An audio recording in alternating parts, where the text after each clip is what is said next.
The ayes are 61, the noes are 60. Part 1 will stand part. Members, we move now to Part 2, which is the debate on clauses 12 to 18 and schedules 1 and 2. Some member seeking the call. Honourable Clayton Cosgrove. Mr Chair, given the speed with which we enter Part 2, a precedent which I hope is not going to be followed as it was in Part 1, I want to come directly to Clause 16, 45S, the 10% limit on holding by persons other than the Crown. Now, it was interesting during the Select Committee hearings because we heard from a number of technical submitters, professionally technical submitters, who have knowledge in this area, that to quote one of them, you could drive a bus through the 10% ownership cap. And the thing that I find interesting, and the sort of grinning minister and the chair might be able to shed some light on this, is nowhere in this piece of legislation is there a penalty for exceeding the 10% cap. It does talk about a remedy in 45TB that the contravention essentially has to be remedied within 60 days, but there's no penalty, monetary or otherwise, for exceeding that. It was interesting, one of the submitters who was, I'm trying to recall her name, from a think tank in New Zealand, said that in order to police this 10% cap, you would have to have some sort of securities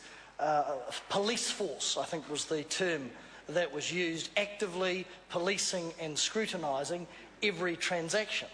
In fact, it was interesting when the committee put to the officials a scenario of, say, an overseas owner, mum and dad and a son, whether there would be some related party transaction.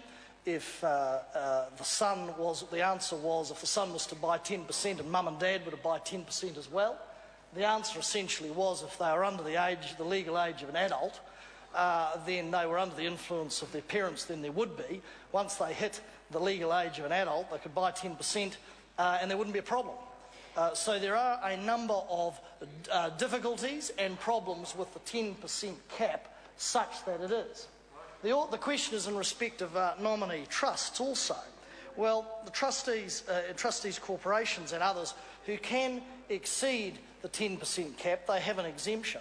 But there are a number of vehicles that were put, commercial vehicles and scenarios that were put to us by submitters, whereby, especially if they were foreign-owned and outside the New Zealand jurisdiction, where you could get around this with several commercial vehicles. So I'd like the Minister to give us some sort of assurance.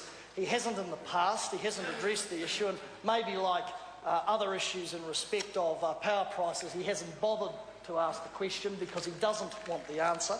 But I'd like some assurances around those. We have an amendment in my name, SAP 49, to limit that cap to 1%, and we do that deliberately. And we do that deliberately because this so-called cap has actually got to work. I also want to turn to the clause that relates to the Treaty of Waitangi, clause 45Q. Now, members will recall, of course, that much was trumpeted by the Maori Party and others when the section, now they're a disgrace, my colleague says they are, because they're voting for this, that the Maori Party went round the marae saying that we will ensure that Maori interests are secured in this bill. And okay, fair go, that's all right.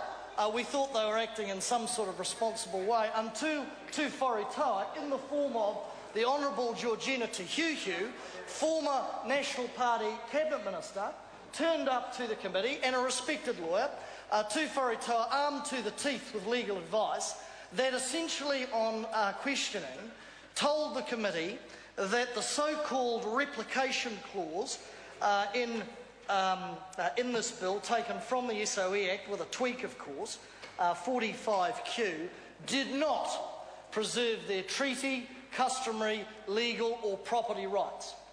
And they also told us that very little consultation at that time had occurred with them.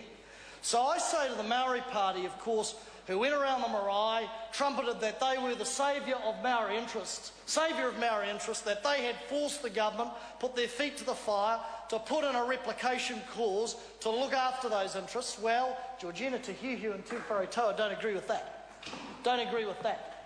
I argue it's smoke and mirrors. And I'd again like the Minister, and it was interesting because Te Wharetoa made it very, very clear to the committee that they, Mr Chair, Honourable Clayton, that they would seek legal remedies in any form, primarily I believe through the courts, to ensure that their rights were preserved.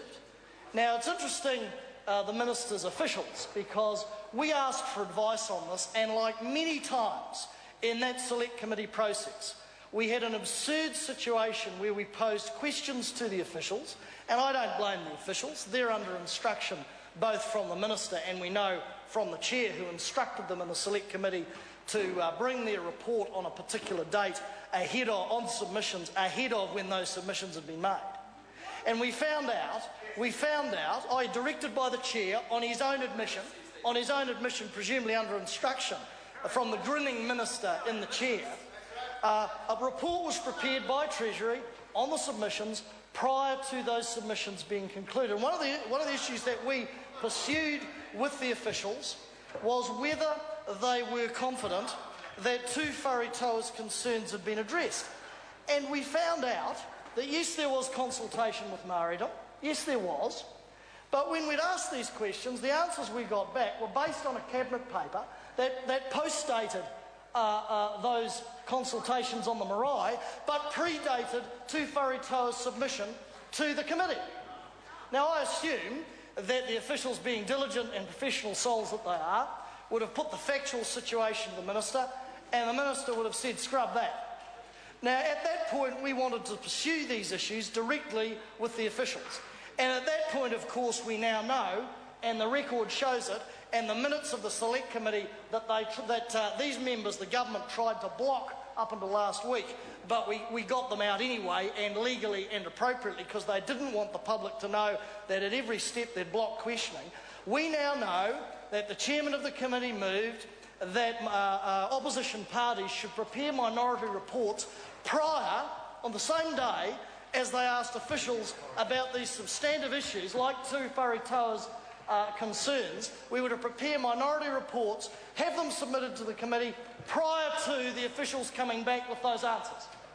Prior to. Now, that is outrageous. It's not outrageous because it's about politicians. The public actually expect us to do a job, and to that member over there, Mr Macleay, who I'm told, I wasn't in the chamber, said that opposition members didn't ask questions. Oh, really? Didn't ask questions. Oh. Well, I'll tell you, we asked questions, all right. All the political parties asked questions. We were only permitted to ask one committee question for most of the submitters. And regardless of the fact, this bill was reported back to the House 6 weeks in advance. There was no need to rush this. There was no need to write a report before Te Wharetoa's concerns had been addressed. And we raised these issues about the 10% cap and Te Wharetoa and these substantial questions, and the committee, presumably under the stewardship and instruction from the grinning minister and the chair, just said, we don't want to know, we've already written the report, we don't want to listen to the submitters, this is our way or the highway. Now, as a result of this, we have vulnerabilities in this bill, and we have put up very serious amendments in respect of the 10% cap. I don't believe Te Wharetoa's concerns have been even addressed by this government. We don't know what has been said behind the scenes, and we don't know, of course, because we've had no report back from Te Wharetoa, and we haven't had the officials under instruction seriously consider these issues. We don't know if those rights are going to be preserved or not. We don't know. And I say this to the Minister, it'll be very interesting, after he sort of slips this one through as fast as he possibly can, to see if it comes a gutser or is stalled because of court action by Te Wharetoa or others. And if I were an investor about to participate in a float, I'd be putting up the big sort of caution sign if I knew that that float could be confronted by court action by the tribe or anybody else. Why would you invest? And then, of course, that affects the market price, and, of course, the taxpayer gets hit both ways. But I know, bloody-minded as they are, push it through, lack of scrutiny. In fact, you know, even the most cynical politician from time to time, like this crowd, might put on an act and go through the motions. They weren't even sophisticated enough to do that.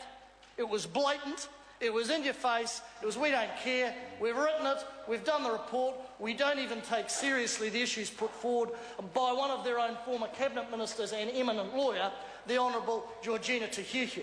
And that tribe came to our committee armed to the teeth with professional legal advice. So the Minister should place on record as he sort of grins away and addresses some of those issues. Order, the Honourable Tony Rowell. Mr Speaker, this part of the